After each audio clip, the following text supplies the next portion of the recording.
Hi, I'm Chris, and this is the latest laptop here from Xiaomi, which is the Redmibook 13. So they just released it January this month, came out in China. It's selling for about 700 this configuration euros or 750 US dollars. And it does have an attractive lightweight build to it. So it's only 1.25 kilos and it's all metal, the build completely. The keyboard is not backlit, okay, but it does have decent amount of travel. It's about 1.4 millimeters. The keycaps are a reasonable size. They don't have any curvature to them, so it's not quite as comfortable as, say, the Xiaomi Mi Notebook Pro, which I'm currently testing and reviewing as well. The touchpad, great, no problems. Never had any issues with it. It doesn't feature a fingerprint reader for Windows Hello, unfortunately, like the Mi Notebook Pro. So let's have a look at the screen. The screen will get straight to the point here in this review that it is disappointing, okay? It has a maximum brightness of only 215 approximate nits.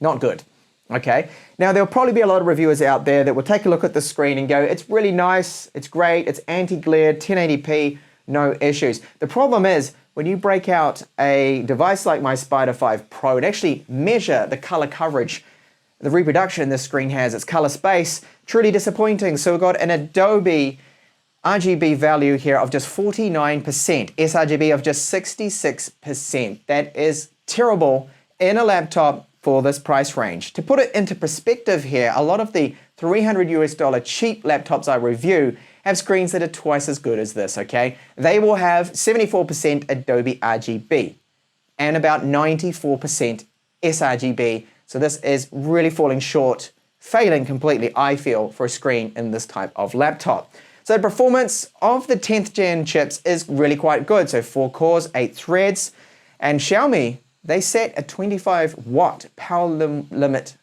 level 1 on this. So that means it can really turbo up quite good across all 4 cores, producing some very good results here, as you can see with Geekbench. Now I won't go over a lot of benchmarks, just to let you know that it really does fly this laptop, but as a consequence of that higher power limit, the thermals are not very good. I mean, in fact, they're terrible. It gets up to 99 degrees C or 96 when taxing that CPU. Now, you could use Intel's XTU, go on there, lower the power limit to say 15 watts, which everyone else is going to be setting, and you'll find then you have acceptable thermals from it.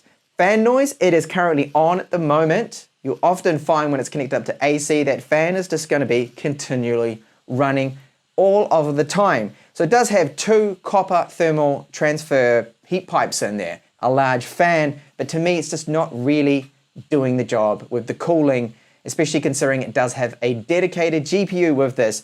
It's a very low-end, weak dedicated GPU, but much better than integrated graphics. So we're getting about 24 frames per second with my test here of Witcher. This is 1080p. If you lower it to 720p, it'll be a lot more playable. So it's not really, I feel, a laptop at all for gaming, but you can do a little bit. Older titles, just lower down those settings and you should be okay there. So it has some really decent speakers on this. They're Harman tuned. Here's a sample of them.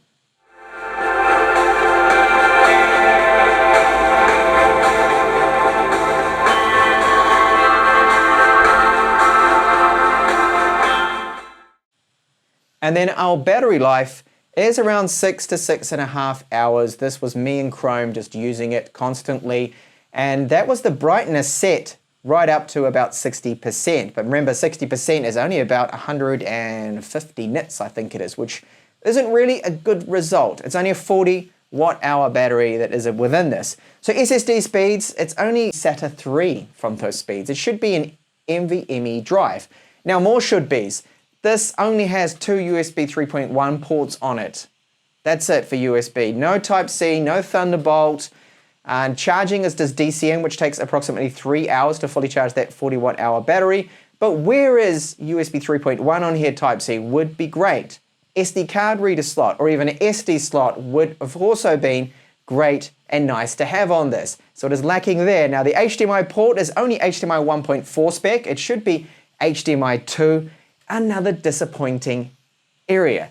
So I'll keep it brief here, quickly recap. This has a great build, great lightweight, very nice slim modern bezels, truly disappointing screen. Thermals are disappointing, fan noise is there quite a lot.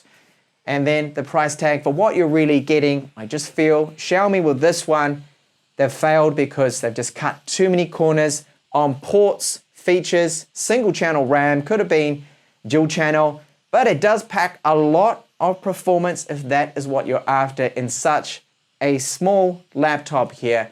With that 25 watt power limit means you can really push this particular CPU hard, and of course the expense of bad thermals and fan noise. So thank you so much for watching this quick review. I'm currently testing the Mi Notebook Pro. That's a 2020 refresh as well with 10th gen chips and the MX250. It is better than this laptop, and that'll be up and coming in the channel in about a week's time. So I hope to see you then.